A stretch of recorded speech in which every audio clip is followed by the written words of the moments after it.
Khaled Masud pilot, BNP করে। Honestly আমি কোনো দল করি না, সত্যি কথা। আমি হচ্ছে না মানে ইয়েস না বলবো, ইয়েস অর নো বলেন। শুধু ইয়েস না বলবো, আমি কোনো দলই করি না। আচ্ছা, অনেস্টলি আমি অ্যাজ এ স্পোর্টসম্যান আমি থাকতে চাই। আমার বাবা স্পোর্টস ফ্যামিলি এবং আমি স্পোর্টস অনেক বাট ভালো মানুষ পিক করি। ক্রিকেট বোর্ডে তো হানি আছে, বুঝেনি তো? তো এই হানি বাজে নোংরা মৌমাছি এসে খেয়ে যায়। আপনি যখন যারা আসে তারা তাদের মতো করে খেয়ে চলে যায়। আমি রিসেন্টলির কথা বলি, যদি দেখেন আপনি কয়েকদিন আগে দুদক একটা জিনিসটা একটা ইভেন্টে যেটা নিউজ বেরিয়েছে যে 19 কোটি টাকার মতো নাই, তাই কি না? 5 কোটি টাকা না 6 কোটি টাকা ইউজ হয়েছে, বাদ বাকি 27 কোটি টাকার মতো নাই। তো একটা ইভেন্টে যদি 19 কোটি টাকা নাই হয়, তো এই বিগত 15-16 বছর ইয়েতে কত ইভেন্ট গেছে, কত রানিং টাকা গেছে, আপনি মার্কেট বুঝছেন আপনি? তাহলে কত টাকা গেছে? তো আমি যতদূর বুঝি, আমার অনুধাবন, আমি তো আসলে অডিট ফার্মে ছিলাম না, ফাইন্যান্সে ছিলাম না, বাট আমি যতটুকু দেখেছি আমার নজরে, আমরা অনেক সময় দেখে যেটা ফিল করি, তো আমার মনে হয় যে যদি 1300 কোটি টাকার কথা হয়ে থাকে, তাহলে আমার মনে হয় 3000 কোটি টাকা নাই। আচ্ছা, বিকজ মানে এত পরিমাণ টাকা, এত টাকা এত জায়গায় এত খাতে ব্যয় হলো, ধর নাই করার জন্য তো অনেক মিসইউজ হতো, অনেক মিসইউজ নাই করার জন্য তো পাইলট ভাই কখনোই কোনো মানুষ আসে নাই যারা কস্ট মিনিমাইজ করবে, কোয়ালিটি ডেভেলপ করবে, কস্ট মিনিমাইজ করবে। যে কোনো প্রাইভেট সেক্টরে আপনি ধরেন মানে কাইন্ড অফ হারামের টাকা, তো এটা তো আপনি ভাবছেন যে আমি আজ আছি কাল নাই চলে যাবো, যা বাবা নিয়ে যাই, তো আপনি হারামের টাকা ভেবেছেন, কিন্তু ভাবেন না। এই জায়গায় সাবেক টিম ক্যাপ্টেন কেউ কিছু বললো?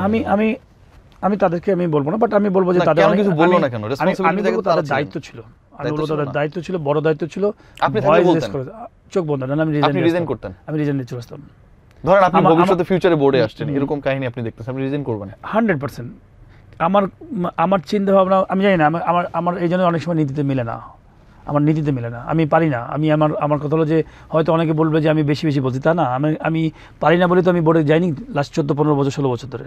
আমি যদি মাথা নত করতাম যে হ্যাঁ মিলে থাকতাম, যে হ্যাঁ ভাই আমি আপনাদের সাথে আছি, সব কিছু আছে, তাহলে যদি মিলেই থাকতাম তাহলে আমি বোর্ডে থাকতাম। আমার কথা হচ্ছে, কনসেপ্ট হচ্ছে আমি কাজ করে খাবো, নট ফ্রি মানি নিব। আপনি যদি আমাকে 5 কোটি টাকা ফেলে রাখেন আমার সামনে, আমি আল্লাহর রহমতে, আল্লাহ এতটুকু আমাকে বিবেক দিয়েছে, ওটা আমি ওখানে তুলবো না, বিকজ ওটা আমার টাকা না। তখন এই প্রসঙ্গগুলো আসে না পাইলট ভাই, যে বাংলাদেশের ক্রিকেটটা কেন এক্সপেক্টেড জায়গায় গেল না? আপনি দেখেন আমাদের একটা মাঠ নাই, কিন্তু আমাদের একটা নিজের ক্রিকেট বোর্ডের নিজের টাকায় কেনা মাঠ নাই। পিসিবি একটা মাঠ কেন কিনতে পারলো না? মানে আপনার অবজারভেশনটা কি? একদম পোর প্ল্যান, মাঠ কিনতে পারে না, মাঠ কেনার প্ল্যানই ছিল না তো কখনো, বিকজ আপনি তো হানি নিয়ে ব্যস্ত। আচ্ছা, আপনি তো ডেভেলপমেন্ট নিয়ে ব্যস্ত না। আপনি ডেভেলপমেন্টের চিন্তা করলে আপনার মাঠ এই নর্মাল ব্যাপার, মাঠ কেনা।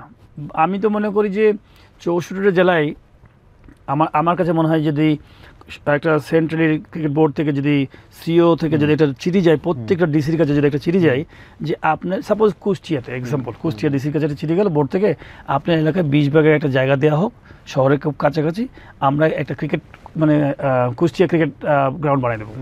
আপনি কুষ্টিয়ার লাভ, কুষ্টিয়া ডিসি তো চাইবে যে আমার এখানে একটা ক্রিকেট গ্রাউন্ড হোক, ওইখানে স্কুল ক্রিকেট করবেন, ওইখানে ওখানকার কলেজ টুর্নামেন্ট করবেন, ওইখানে লিগ করবেন, সেকেন্ড ডিভিশন ফার্স্ট লিগ করবেন, সারা বছর ওইখানে আবার ক্যাম্পও হবে। কিভাবে? সাইডে যদি মাঠটা যদি বেশি বড় মাঠ হয়, সাইডে 4-4.5 আপনি যদি সুন্দর সুন্দর পিচ বানাই দেন, আন্ডার 14 ক্যাম্প হবে, আন্ডার 16 ক্যাম্প হবে, আন্ডার 20, ওখান থেকে ভালো প্লেয়াররা খেলেই ওই টিমটা, ওই জেলা টিমটা ডিভিশনে খেলবে, ডিভিশনের হেডকোয়ার্টারের সেম কনসেপ্ট হবে। Thank you very much. বোর্ডে থাকবো না, আমার ফ্যাসিলিটিস দরকার নাই, আমি ওই ডিরেক্টর, আমার চেয়ার দরকার নেই, তো চেয়ারের জন্য তো আমার যাওয়ার দরকার নেই। আমি মনে করি আমি পাইলট চেয়ারের জন্য যাবো না, গেলে কাজ করার জন্য যাবো। তা আমি ওই চেয়ার নিয়ে কী করবে? আমি তো বাংলাদেশ টিমের ক্যাপ্টেন। সাকিব ওই চেয়ারে বসে কী করবে? সাকিব তো ওই বাংলাদেশ টিমের ক্যাপ্টেন। মুশফিক ওই চেয়ারে বসে লাভ কি? ক্যাপ্টেন। ওদের কাছ থেকে পাওয়ার কিছু আছে।